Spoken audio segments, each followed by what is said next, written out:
Pessoal, emagrecer de maneira saudável é essencial para manter a saúde em dia e evitar doenças, não é isso? Mas o processo de emagrecimento está cercado de informações confusas e mitos que muitas vezes prejudicam todo o processo e colocam em risco o bem-estar das pessoas. E para falar sobre esse tema, que já está aqui comigo, é o médico nutrólogo Márcio Passos, a quem eu já dou o meu bom dia. Seja muito bem-vindo, uma honra estar aqui a sua presença. Bom dia, Vinícius, eu agradeço a oportunidade de estar aqui conversando a respeito de saúde. E a gente vai estar trazendo, claro, né, sempre esse apanhado de perguntas da nossa comunidade, que sempre se põe à disposição aí e está fazendo seus questionamentos, né? A gente está com o nutrólogo aqui para estar tirando todas as dúvidas. E como é que vai funcionar? A gente vai estar colocando aqui no telão, as perguntas vão aparecer e o senhor pode ficar aí à disposição para estar respondendo todas elas, tá bom? Perfeito. Vamos lá para a nossa primeira pergunta aqui no Fala Doutor? A Alice Gouveia, é lá do município de Porto da Folha, e mandou assim, se alimentar à noite engorda? Bom, boa pergunta. Na verdade, se alimentar à noite não engorda. O que engorda é o que comer à noite.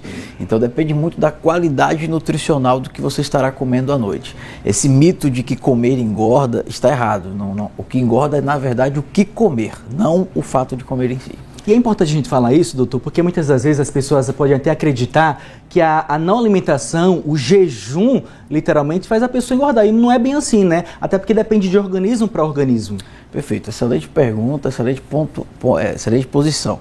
O jejum, na verdade, é saudável, mas precisa ter equilíbrio. E o ser humano precisa se alimentar. É através da alimentação que nós conseguimos obter a energia diária para as nossas atividades, conseguimos obter os nutrientes necessários à nossa saúde. Então, o jejum ele é importante quando ele é feito por um determinado período, que é o que nós chamamos de jejum intermitente, que, segundo os estudos, está muito ligado à longevidade, à qualidade de vida e também acelera o emagrecimento.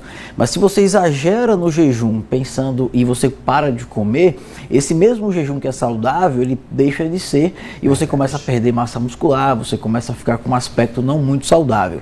Então o que eu sempre prego é o equilíbrio, entender que mais importante do que você não comer é você saber se alimentar e se você puder encaixar momentos de jejum no seu dia a dia, claro que de preferência com acompanhamento médico, com acompanhamento nutricional, isso vai acelerar o processo de emagrecimento, vai acelerar o processo de saúde de forma saudável. Perfeito, tá dado o recado, que isso sirva de lição, inclusive, para todas as idades, né? Vamos lá, então, para a próxima pergunta. A Márcia Santana, lá do bairro Aruana, aqui em Aracaju, disse o seguinte, tenho que trocar toda a alimentação por diet ou light? Doutor, e aí?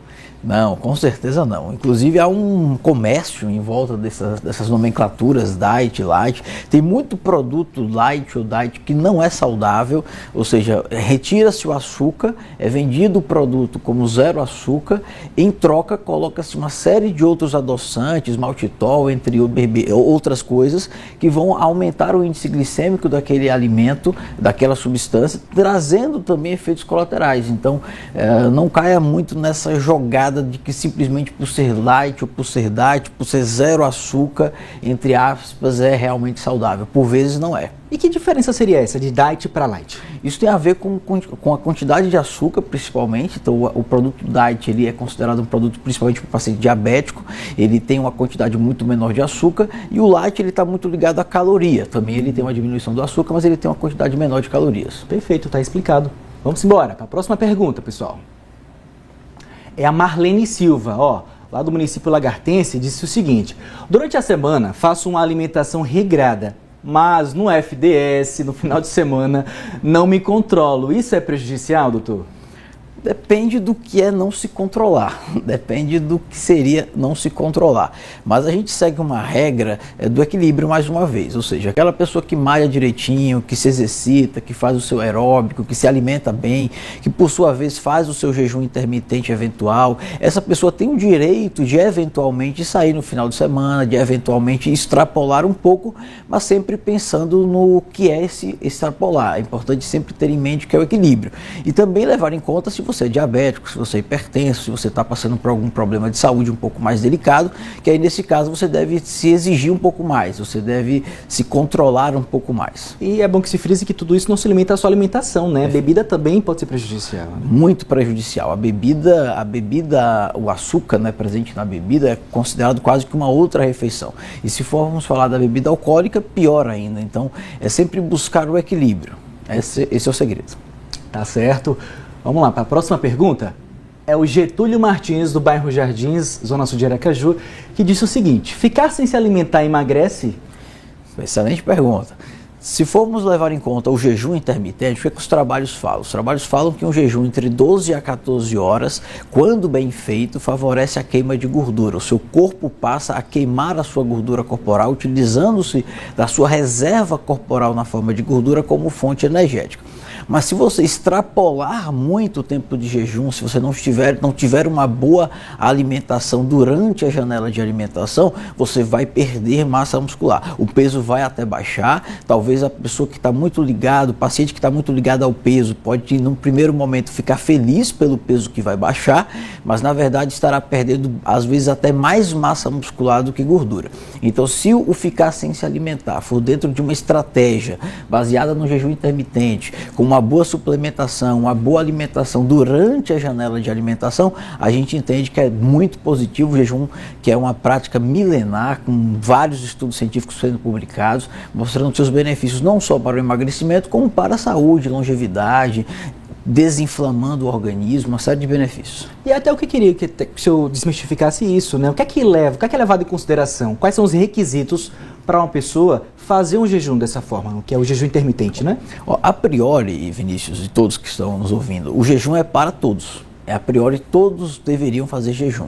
O jejum faz parte da natureza do ser humano. A gente, se formos levar em conta as pessoas mais antigas, né, de décadas anteriores, se fazia muito mais jejum do que se faz hoje. Hoje, com a facilidade que temos de alimentação, iFood, comidas, uma série de recursos que nós temos à disposição, a gente come o tempo inteiro.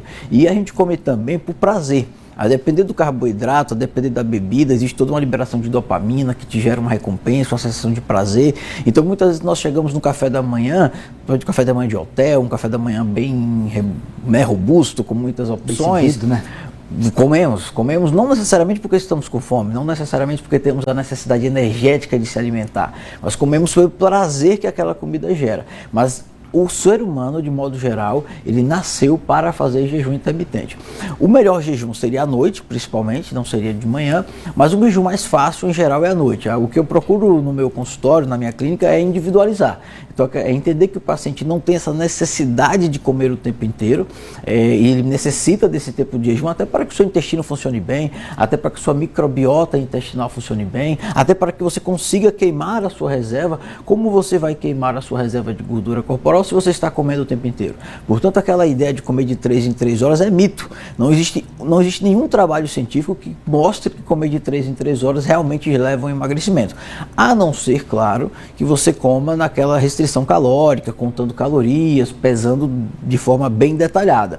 Se for o caso, ou seja, doutor, estou dentro de um acompanhamento com nutricionista, com outro médico e tal, e estou comendo tudo de forma controlada, nesse caso pode até ser. Mas de modo geral, para todos que estão nos ouvindo, para todos que estão nos assistindo, eu entendo que o jejum é uma prática saudável e não deve ficar preso necessariamente a essa contagem, não. Perfeito, tá explicado. Vamos embora, tem mais pergunta, pessoal. É a Gilda Silva, lá que é da Barra dos Coqueiros. Como emagrecer de forma saudável sem prejudicar a saúde, doutor? Excelente pergunta, as perguntas muito boas. Bom, os pilares do emagrecimento saudável que todos podem fazer, independente de terem um acompanhamento com um médico nutrólogo, independente de terem um acompanhamento com qualquer profissional, é basicamente dormir bem, procurar se alimentar bem, diminuir o excesso de consumo de carboidratos, principalmente aquele carboidrato processado, refinado, rico em açúcares de alto índice glicêmico, praticar atividade física, trabalhar a saúde mental. A ansiedade hoje é uma das grandes causas ligadas à obesidade, ligada ao sobrepeso. O paciente acaba levando um quadro de compulsão e buscando, como eu falei anteriormente, o prazer na comida, né? É isso que leva ao quadro da compulsão alimentar. E ter uma boa saúde intestinal. A gente sabe hoje cada vez mais os novos trabalhos mostrando a importância de você ter um intestino saudável, ter uma microbiota intestinal saudável e como isso tem um impacto direto no emagrecimento. Se você conseguir associar esses pilares no seu dia a dia, você vai conseguir emagrecer com certeza. Perfeito, vamos embora. A próxima pergunta é da Neide Santana, lá de Estância, no sul sergipano, a cidade do Barco de Fogo, que fala o seguinte, ó: existe algum remédio para emagrecer? Eu acho que essa é a dúvida de muita gente, né? Até eu queria fazer um adendo, né? Quem que poderia, inclusive, tomar esse tipo de medicamentos? Perfeito, excelente pergunta muito pertinente.